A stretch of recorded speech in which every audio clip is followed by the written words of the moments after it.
আমাৰ ইকুইপাত চেঞ্চুৰী প্লেটফৰ্মলৈ মই প্ৰাঞ্জল ছাৰে আপোনালোক সকলোকে স্বাগতম জনাইছোঁ। আপোনালোকৰ বাবে ভাল খবৰ এটা লৈ আহিছোঁ যে আপোনালোকে BSc নাৰ্ছিঙৰ পৰীক্ষা যিসকলে দিম বুলি ভাবি আছিলে, আপোনালোকৰ বাবে খবৰ এটা আছে। আমি আজি BSc নাৰ্ছিং সম্পৰ্কে আমি আলোচনা কৰিম। আমি আজি BSc নাৰ্ছিং সম্পৰ্কে ইয়াত আলোচনা কৰিম। সেই গতিকে আজি মই টাইটেলটো ইয়াত দিছোঁ যে BSc নাৰ্ছিঙৰ এন্ট্ৰেন্স দিব নেকি? যিসকল ষ্টুডেণ্টে আমাৰ এই BSc নাৰ্ছিঙৰ এন্ট্ৰেন্স দিব, তোমালোকৰ বাবে খবৰ এটা আছে যে তোমালোকৰ বাবে অলৰেডি যি এক্সামৰ নটিচ আমাৰ অলৰেডি আহি গৈছে। ইয়াত দেখা পাইছা যে Srimanta Sankardev university of health and science, এই Srimanta Sankardev university of health and চায়েন্সৰ আণ্ডাৰত তোমালোকৰ কি হ'ব, এক্সামটো হ'ব, বা এই ইউনিভাৰ্চিটিয়ে এই state university of government of আছামে আমাৰ এই যি এন্ট্ৰেন্সটো কণ্ডাক্ট কৰিব। গতিকে আমাৰ এইখন আমাৰ নটিচ তোমালোকে দেখিবলৈ পাইছা, 11/4 আমাৰ এইটো আহিছে। আমি ভাবিছোঁ যে মানে যাতে তোমালোকৰ কোনো ধৰণৰ কনফিউজন নাথাকে এই সম্পৰ্কে, সেই গতিকে আমি এটা মানে শ্বৰ্ট ভিডিঅ' তোমালোকক দি দিওঁ যাতে তোমালোকৰ কনফিউজন নাথাকে। তোমালোকে আশা কৰিছোঁ মানে আখৰবিলাক চিনি পাই আছা, আখৰবিলাক চিনি পাইছা যেন মই পাইছোঁ যে, বা তোমালোকে যদি অকণমান চিনি পোৱা দিগদাৰ হৈছে, তোমালোকে এটা কাম কৰিব পাৰা, তোমালোকে মানে এইখন ডাউনলোড কৰি ল'ব পাৰা। চোৱা, ইয়াত আমি মেইনলি ইয়াত লিখা বস্তুখিনি চাওঁ এতিয়া, যে ফাৰ্ষ্ট এটা ইম্পৰ্টেণ্ট কথা কি লিখা আছে, the entrance examination for admission into BSc nursing course in both the government and private institutes of Assam for the session 2025। যে যিসকল ষ্টুডেণ্টে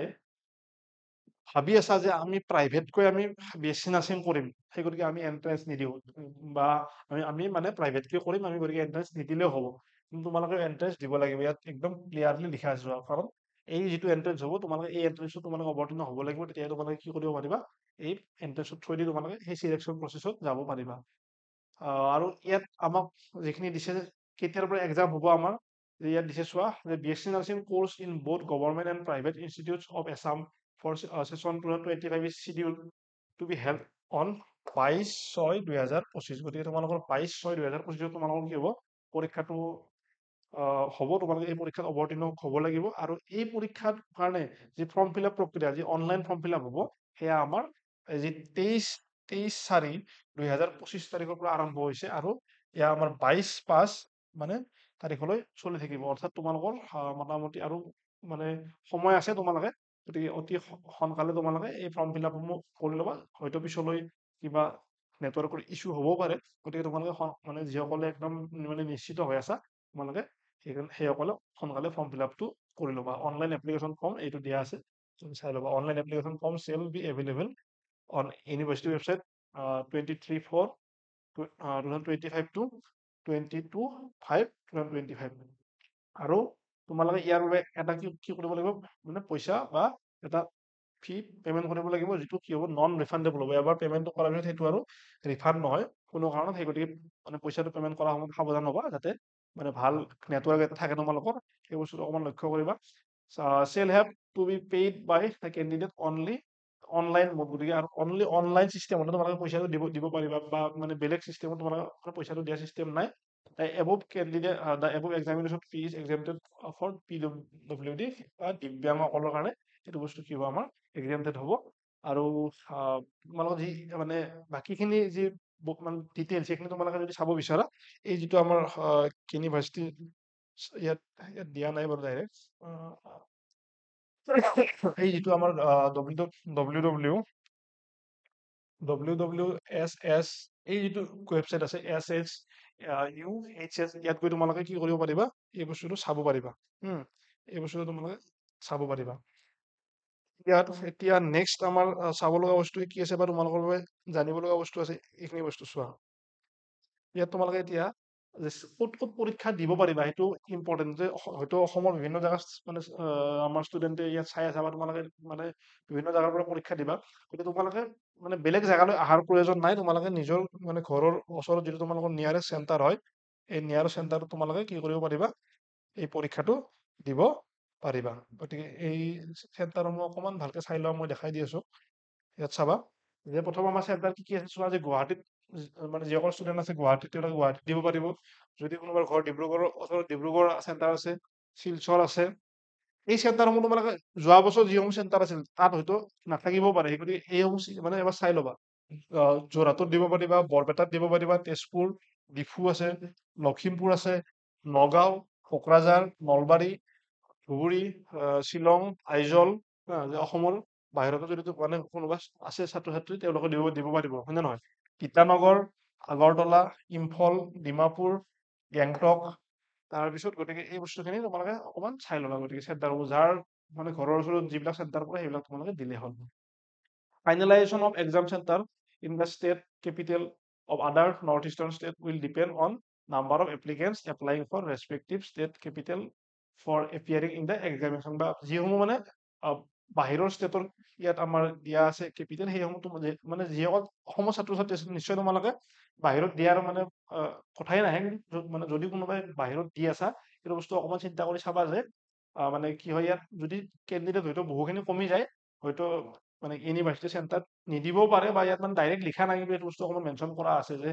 মানে finalisation of examination centre in the state capital of other northeastern state will depend on number of applicants applying for respective state capital for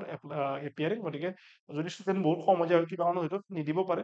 admit card তোমালোকৰ কেতিয়া দিব 2/6/2025 তোমালোকৰ admit দিব এইটো বস্তু মনত ৰাখিবা গতিকে আৰু তাৰে কাৰণে তোমালোকৰ এই যিখিনি তোমালোকৰ অনলাইন ফৰ্ম ফিল আপ কৰাৰ যিখিনি ডকুমেণ্ট আছিল ইয়াত দি দিছে candidate R strictly advise to keep record of application number যিটো এপ্লিকেশ্যন নাম্বাৰ তোমালোকক দিয়া হ'ব তাৰ পৰা যিটো পাছৱৰ্ড তোমালোকে ইয়াত তাত ৰাখিবা এইবিলাক বস্তু তোমালোকে মনত ৰাখিবা হা যাতে তোমালোকৰ প্ৰব্লেম নহয় আৰু কিবা যদি প্ৰব্লেম হৈছে তোমালোকে এই যিকেইটা ফোন নম্বৰ আছে ইয়াত তোমালোকে মানে হেল্পৰ কাৰণে ফোন কৰিব পাৰা গতিকে ফৰ্ম ফিল আপ কৰাত যথেষ্ট সাৱধান হ'বা চেণ্টাৰবিলাক চিলেকশ্যন কৰাতে সাৱধান হ'বা যাতে য'ত ত'ত চেণ্টাৰ দি নিদিয়া নহ'লে তোমালোকে এইটো বস্তু সেই কৰিব নোৱাৰিবা ইয়াত চোৱা যে detail of the BSc nursing entrance examination যে আমাৰ ইয়াত মানে কোনটো ছাবজেক্টত কি থাকিব সেইবিলাক বস্তু এইখিনি তোমালোকৰ বাবে যথেষ্ট ইম্পৰ্টেণ্ট এইখিনি বস্তু তোমালোকে চোৱা এইখিনি বস্তু তোমালোকে একদম ভালকৈ সাৱধান হৈ চোৱা চাবা এতিয়া কি কি দিছে ইয়াত যে entrance examination shell be held আমাৰ 22 তাৰিখে হ'ব 22/6 আমি ক'লোৱে ৰাতিপুৱা 10 বজাৰ পৰা 12 বজাৰ ভিতৰত পৰীক্ষাটো তোমালোকৰ সংঘটিত হ'ব বা পৰীক্ষা তোমালোকে দিব লাগিব যে 22/6/2025 তাৰপিছত there shall be one paper consisting of 100 তোমালোকৰ টোটেল 100টা প্ৰশ্ন আহিব কি প্ৰশ্ন আহিব MCQ টাইপ অৰ্থাৎ তোমালোকৰ 4টা অপশ্যন থাকিব ABCD তাৰপৰা তোমালোকে কি কৰিব লাগিব তাতে পিক কৰিব লাগিব পিক কৰি পেলাই মাৰ্ক কৰিব লাগিব তাৰপিছত ছাবজেক্ট কি কি থাকিব চোৱা ফিজিক্স থাকিব এইকেইটা বস্তু মনত ৰাখিবা বহুতে গম নাপাব পাৰা ফিজিক্স থাকিব কেমেষ্ট্ৰি থাকিব বায়'লজি থাকিব ইংলিছ থাকিব হা তোমালোকৰ টোটেল 4টা ছাবজেক্টৰ ওপৰত তোমালোকৰ পৰীক্ষা হ'ব পেপাৰ এখনে হ'ব 100টা প্ৰশ্ন থাকিব তাৰে 4টা ছাবজেক্টত থাকিব তোমালোকৰ যে question shall be of HS science standard যে তোমালোকৰ যিখিনি মানে হায়াৰ ছেকেণ্ডাৰী পাছ কৰি আহিলে সেই লেভেলৰে হ'ব ক্লাছ 11-12ৰে প্ৰশ্ন আহিব সেই লেভেলটোৱে আহিব তাতকৈ বেছি নাহে তাতকৈ মানে সেইটো বস্তু মেইনটেইন কৰিব merit shall be prepared based on total mark obtain by each candidate in all subject physics chemistry biology আৰু ইংলিছ গোটেই তোমালোকে ফিজিক্স কেমেষ্ট্ৰি বায়'লজি ইংলিছ গোটেইকেইটা ছাবজেক্টত যিখিনি নম্বৰ পাবা তাৰে ওপৰত তোমালোকৰ মেৰিটটো বেছ কৰা হ'ব if two or more candidates secure the same mark in entrance examination the inter merit of such candidates shall be determined in order of preference as follows যদি সাপোজ কোনোবা এজন ক্যান্ডিডেটে মানে দুজন ক্যান্ডিডেটে 80 পালে হ্যাঁ সেম হে মানে ক্যান্ডিডেট কিন্তু মানে বেলেগ বেলেগ ক্যান্ডিডেট কিন্তু সেম মার্ক পালে তেতিয়া কি কৰিব ক্যান্ডিডেট সিকিউৰিং মোৰ marks in biology in entrance মানে তেওঁ কি হ'ব হয়তো প্ৰিফাৰেন্স দিব ইয়াত মানে যি ধৰণে লিখা আছে ক্যান্ডিডেট সিকিউৰিং মোৰ মাৰ্কস ইন কেমিষ্ট্ৰি নেক্সট দিব তাৰ ফিজিক্স তাৰ ইংলিছ তাৰ তোমাৰ মানে এইবিলাক ইমান বৰ বিশেষ ইম্পৰ্টেণ্ট নহয় তোমালোকৰ বাবে তোমালোকে জাষ্ট পৰীক্ষাটোৰ কাৰণে মানে ভালকে প্ৰিপেয়াৰ কৰা এইবিলাক এইটো এটা প্ৰচেছ হয় ইয়াত মানে প্ৰচেছখিনি তেওঁলোকে দি দিছে বঢ়িয়াকে তাৰে উপৰিও আমাক ইয়াত আকৌ কি ইনফৰমেশ্যন দিছে যে the minimum qualifying criteria and cutoff score in entrance examination of BSc nursing course will as follows গতিকে ইয়াত আমাক কাটঅফটো মানে কাটঅফটো কি কি হ'ব পাৰে এটা দি দিছে ইয়াত আমাক গতিকে এইখিনি তোমালোকে অকণমান চাই ল'লে হ'ল যে কি কি দিছে ইয়াত কি দিছে তোমাৰ তাত minimum qualifying criteria and cutoff score in the entrance examination of BSc nursing course will be as follows for government গতিকে যিসকলে গভৰ্ণমেণ্টত পঢ়িম ভাবিছা তোমালোকৰ বাবে কাট অফ হ'ব এইখিনি যে জেনেৰেল যিসকল কেণ্ডিডেট আছে জেনেৰেল তেওঁলোকৰ বাবে 30% SC ST OBC ৰ কাৰণে 20% আৰু for private institute for 50% management quota seats তাত কি হ'ব তোমাৰ যে জেনেৰেলৰ কাৰণে 20% মানে হ'ব আৰু SC ST আৰু OBC কাৰণে 18 হ'ব আৰু দিব্যাং যিসকল আছে তেওঁলোকৰ বাবে 15% হ'ব ফৰ প্ৰাইভেট ইনষ্টিটিউশ্যন যে ৰেষ্ট 50% চিটছ জেনেৰেলৰ কাৰণে 18% ST SC আৰু OBC কাৰণে 15% আৰু দিব্যাংগৰ কাৰণে কি হ'ব আমাৰ 15% আমাৰ কটা থাকিব বা তোমালোক মানে চৰি কি বুলি কয় মানে এইটো পাৰ্চেণ্টাইলটো হ'ব তোমালোকৰ গতিকে এইটো বস্তু মনত ৰাখিবা যাতে তোমালোকে সেই ৱাইজ মানে প্ৰিপেয়াৰ কৰিব পাৰা আৰু তোমালোকক কিছুমান ইয়াত ইনফৰমেশ্যন দিয়া আছে এইখিনি তোমালোকে চাব পাৰা ইয়াত নেক্সট কি দিয়া আছে চোৱা the eligibility criteria of appearing in the entrance test and for admission into the BSc nursing course are as follows যে তোমালোকে কি তোমালোকৰ মানে ক্ৰাইটেৰিয়া মানে মানে সকলোৱেতো পৰীক্ষা দিব নোৱাৰিব এইকেইটা তোমালোকৰ কি থাকিব লাগিব এইকেইটা ক্ৰাইটেৰিয়া তোমালোকে যদি মানে আছে তেতিয়া তোমালোকে এক্সাম দিব পাৰিবা as the applicant must be a citizen of India যে এটা আমাৰ ভাৰতবৰ্ষৰ চিটিজেন হ'ব লাগিব পাৰ্মানেন্ট মানে PRC is mandatory for admission into government institute of Assam যে তোমালোকে যদি গভৰ্ণমেণ্ট ইনষ্টিটিউট ল'ব খুজিছা তোমালোকৰ PRC লাগিবই যদি PRC থাকে আমাৰ PRC চাৰ্টিফিকেট তেতিয়া লাগিবই male candidate are not eligible for admission in the government institute যিসকল পুৰুষে যদি কোনোবা পুৰুষ কেণ্ডিডেটে যদি এই পৰীক্ষা দিম বুলি ভাবিছে তোমালোকে কি বুলি কয় ইয়াত কিন্তু যিবিলাক গভৰ্ণমেণ্ট ইনষ্টিটিউট আছে তাত তোমালোকে মানে তাত এডমিশ্যন ল'ব বাবে তোমালোক যোগ্য নহয় আৰু candidate must have pass higher secondary যে তোমালোকে মানে যদি কোনোবাই HSত পাছ নাই কৰা নিশ্চয় তোমালোকে সেই কৰিব নোৱাৰিবা আৰু কিহত পাছ কৰিব লাগিব science or equivalent examination from recognise board council and university with English as one of the subject আৰু তোমালোকৰ ইংলিছ এটা ছাবজেক্ট থাকিব লাগিব চিকিউৰিং এটলিষ্ট 50% মাৰ্কছ আৰু তোমালোকে মিনিমাম 50% নম্বৰ ফিজিক্স কেমেষ্ট্ৰি আৰু বায়'লজিত এই নম্বৰখিনি পাব লাগিব 45% PWD কেণ্ডিডেটৰ কাৰণে আৰু 40% for candidate belonging to ST SC ST আৰু বাকীখিনি যিখিনি আছে the candidate must be minimum of 17 years তোমালোকৰ বয়স মিনিমাম 31 ডিচেম্বৰত 31 ডিচেম্বৰত তোমালোকৰ মিনিমাম বয়স 17 বছৰ হ'ব লাগিব আৰু বাকী যিবিলাক ৰিজাৰ্ভেশ্যন কটাৰ বিষয়ে দিয়া আছে সেইবিলাক তোমালোকে চাই ল'লে হ'ল এইখিনি বস্তু তোমালোকে অকমান মানে জানিব লাগিব এই বস্তুখিনি তোমালোকে অকমান চাই ল'লে হ'ল আৰু ইয়াৰ উপৰিও তোমালোকে মানে মানে ৱেবছাইটত গৈ পেলাই নিজে ফৰ্ম ফিল আপটো কৰিব পাৰিবা গতিকে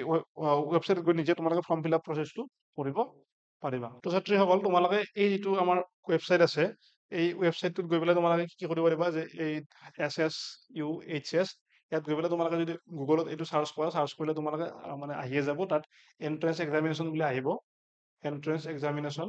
তাত তোমালোকে ক্লিক কৰিলে গোটেইখিনি বস্তুখিনি প্ৰচেছখিনি পাবাই তাত তোমালোকৰ লিংক দুটা পাবা তাত গৈ পেলাই তোমালোকে এপ্লাই কৰিব পাৰিবা গতিকে যিহেতু এক্সাম আহি গ'ল বহুত বেছি সময় নাই তোমালোকৰ মানে 22 তাৰিখ এক্সাম মানে হ'লেই বাকী গতিকে তোমালোকে প্ৰিপাৰেশ্যন কৰা আমি ইয়াৰ কাৰণে ভিডিঅ' কিছুমান লৈ আহি আছোঁ আৰু তোমালোকৰ সহায় হোৱাকৈ ফিজিক্স কেমেষ্ট্ৰি মানে বায়'লজি সকলো অলৰেডি মানে বায়'লজি কিছুমান ভিডিঅ' তোমালোকৰ কাৰণে মানে আহিবই অতি সোনকালে আৰু ফিজিক্স কেমেষ্ট্ৰিৰো আহিব যদি আমি তাত সঁহাৰি পাওঁ